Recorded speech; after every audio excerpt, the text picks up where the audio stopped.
வாக்கு சேகரிப்பில் ஈடுபட்ட சிங்காநல்லூர் அதிமுக வேட்பாளர் KR ஜெயராம் அதிமுகவின் வாக்குறுதிகளை பொதுமக்களிடம் எடுத்துக் கூறி பிரச்சாரம் மேற்கொண்டார்.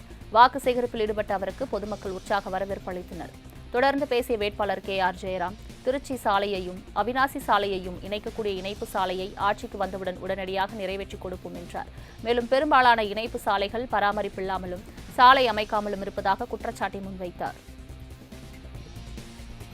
பகுதியினுடைய நீண்டகால கோரிக்கையாக இருக்கக்கூடிய திருச்சி சாலையும் அவனாசி சாலையும் இணைக்கக்கூடிய பஸ்தாமில் வழியாக நீலிக்குவரமலை 43 பேருந்து வழியாக இருக்கக்கூடிய ரயில்வே கடவு எண் 5 நம்ம அவனாசி சாலைக்கும் பன்னாட்டு விமான நிலையத்திற்கும் செல்லக்கூடிய அந்த இணைப்பு சாலையை இந்த அரசு அப்படியே மெத்தன போக்கோடு 60% தான் இடம் எடுத்திருக்காங்க.